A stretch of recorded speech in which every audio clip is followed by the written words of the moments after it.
नाही, एकंदर संपूर्ण महाराष्ट्राचीच एक अधोगती झालेली आहे असं दिसते. अधोगतीकडे आपण खूप चाललेलो आहे, वेगानं चाललेलो असं चित्र आहे. कोण काय करतंय, कशा पद्धतीनं वागतंय, कसं बोलतंय याचा काही धरबंध राहिलेला नाही.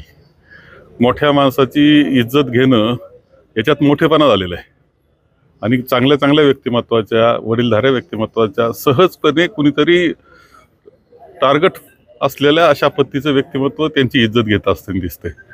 आता याच्यात काय आमदार काय, आता आमदाराचे भाऊ बी आता गोळीबार करायला लागलेत. आमदारांनी तर केलाच होता पोलीस स्टेशनला, आता आमदाराच्या भावानं गोळीबार केलाय. बीडमध्ये झालं ते आपण पाहिलंय. प्रवीणदादा गायकवाडांवर झालेला हल्ला आपण पाहिलाय.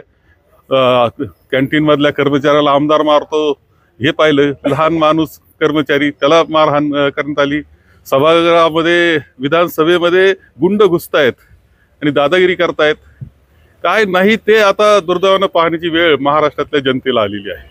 कृषी खातं देखील तुम्ही सांभाळलेलं होतं. सध्याच्या कृषी मंत्र्यांची वक्तव्य पाहिली, त्यानंतर त्यांचा रमी खेळतानाचा व्हिडिओ समोर आला, कसं वाटतं? नाही, कृषी मंत्री चुकले हे मी मान्य करील का, ते जो व्हिडिओ आला किंवा त्यांचे वक्तव्य चुकले हे मी मान्य करतो. परंतु कृषी मंत्र्यांना जेवढं टार्गेट केलं गेलेलं आहे त्यापेक्षा अनेक गोष्टी आणखी आहेत मंत्र्यांच्या ज्या चालू आहेत, त्याच्यावर आपण लक्ष देताना दिसत नाहीये. काही निर्णय स्कॅन्डल्स आपल्याला आता पुढे येत आहेत, त्याच्यावर चर्चा होत असताना दिसत नाही. मीडिया त्या उचलताना दिसत नाही. 3000 कोटी रुपयाचा घोटाळा हा केवळ एका कामामध्ये एका विशिष्ट कंपनीला दिलं जातं, चांगल्या कंपनीला टाळून 3000 कोटी रुपये जादा दरानं.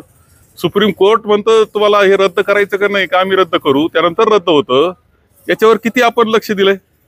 ठीक आहे, कृषी मंत्री चुकले हे मान्य केल्यानंतर सुद्धा यापेक्षा अनेक गोष्टी घडतायत, मंत्र्यांकडून घडतायत. मोठमोठे घोटाळे ते करतायत. माझ्या मते याच्याकडे तर मीडियानं जास्त जाणीवपूर्वक पाहिलं पाहिजे, जनतेपर्यंत पोहोचवलं पाहिजे. आणि एक धाक सरकारला निर्माण करण्याची जबाबदारी ही मीडियाची ज्यादा आहे, कारण जनतेपर्यंत पोहोचण्याचं ते एकमेव साधन आता तरी आहे. लोकशाही वाचवायची असेल तर मीडियानी सतर्क झालं पाहिजे असं मला वाटतं. 4 मंत्र्यांचा राजीनामा घेतला जाईल असं संजय राऊतांनी आज म्हटलंय. त्यात ते शिंदे गटाचे 4 आमदार आहेत. नाही, मला माहित नाही कोणाचा राजीनामा घेतायत, कोणाचा नाही.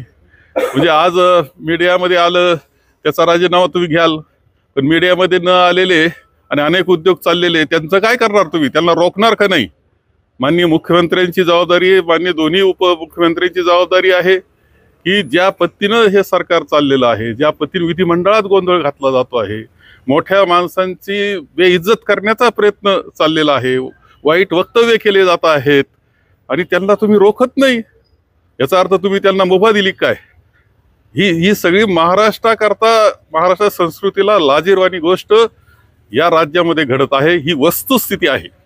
आगामी निवडणुका आता लवकरच येत आहेत. जिल्हा परिषद असेल, नगरपालिका, महानगरपालिका, महाविकास आघाडी एकत्रित त्याला सामोरी जाईल का? आणि त्यात जर उद्धव आणि राज यांची युती झाली तर त्याचा काय परिणाम महाविकास आघाडी? नाही, आम्ही अजून त्या बाबतीत एकत्र बसणार आहोत. आम्ही उद्धवजींना भेटणार आहोत, पवार साहेबांना भेटणार आहोत, चर्चा आम्ही करणार आहोत. कशा पद्धतीने पुढे जायचंय, त्यांचे काय मत आहे हे समजून घेणार आहे. लवकर तशा प्रकारच्या भेटी आम्ही घेणार आहोत. मंत्रिमंडळात समन्वय दिसतोय तुम्हाला? तुम्ही अनेक वर्ष मंत्री राहिलेल्या समन्वय नाही, लाथाळ्या चाललेल्या आज सुद्धा. निधी येऊन घोटाळे चालले.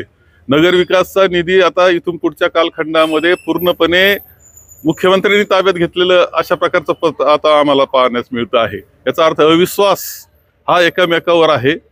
खूप गोंधळाचं वातावरण आहे. सत्तेचं सिमेंट आहे म्हणून ते टिकलेत, एवढाच त्याचा अर्थ आहे.